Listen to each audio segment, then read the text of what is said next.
It's Laura Eubanks of Design for Serenity with your succulent tip of the day and day 3 in Rancho, Santa Fe.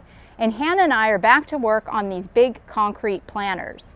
Hannah did this one and she did such a magnificent job that I wanted to break it down for you and talk about how she did this. How did she get this so perfect?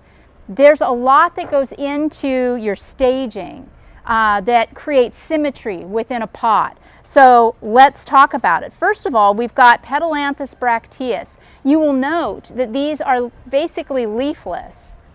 And if you in the summertime have leafless Petalanthus, that's a good indication that you need to turn up the water. These like some water, so I'm going to be watering these in really well today, and by next week they will be fully in leaf. So no worries on that.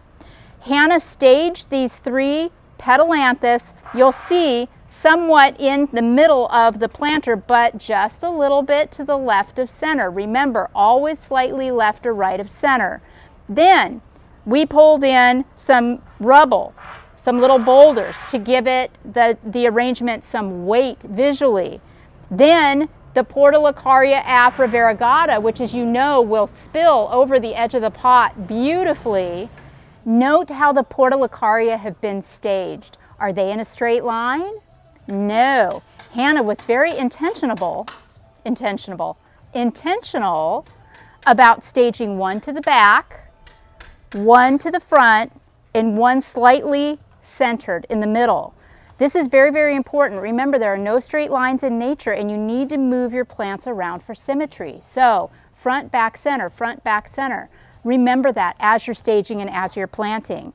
Then we threw in this Echeveria Sahara. It's kind of like the jewel in the necklace. It just gives this pot some pop. But really, this is very, very simple, isn't it? There's really not a whole lot going on, but symmetrically, it's absolutely stunning.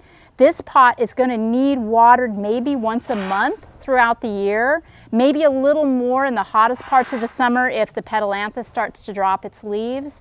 But this is going to be gorgeous for years to come with no intervention.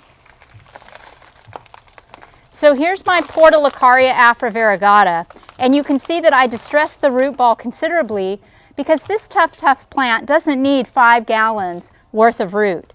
1 gallon is plenty. So this one I'm going to stage to the front.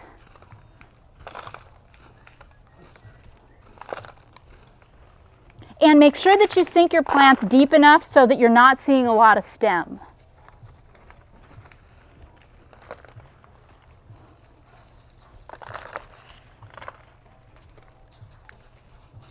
All right.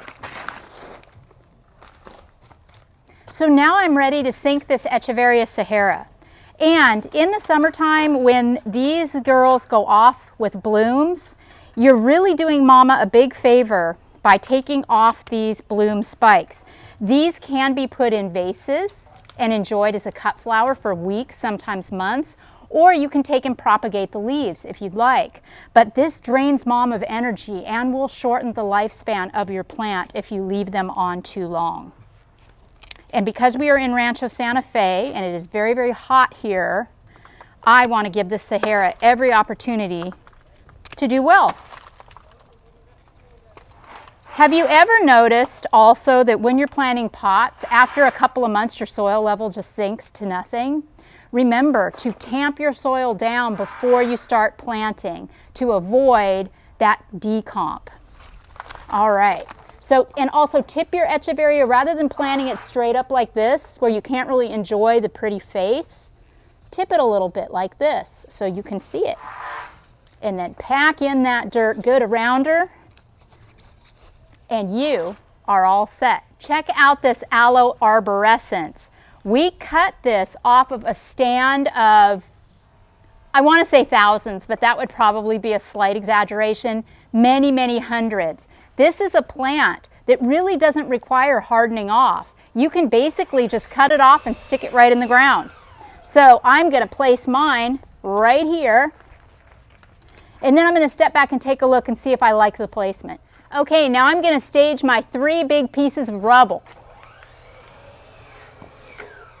The whole point of this is to anchor visually anchor the arrangement with these big, heavy rocks. It really is a wonderful designer touch that you should not forget.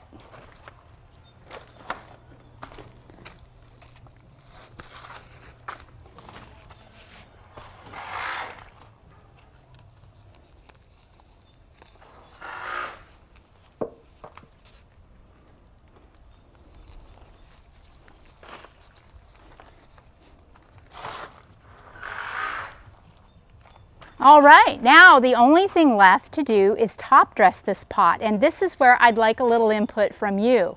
What color rock do you think would be best? What type, what size, what color in these, I don't know, brown? Poop brown? No, I like it. I mean, I don't mean to be derogatory. I don't not like them, but I'm trying to describe the color for you. I guess it just depends on what you've eaten, right? So the type of brown is really quite subjective. What would you do? I want to hear from you. This has been Laura Eubanks of Design for Serenity, reporting with Hannah Eubanks in Rancho Santa Fe, and day 3.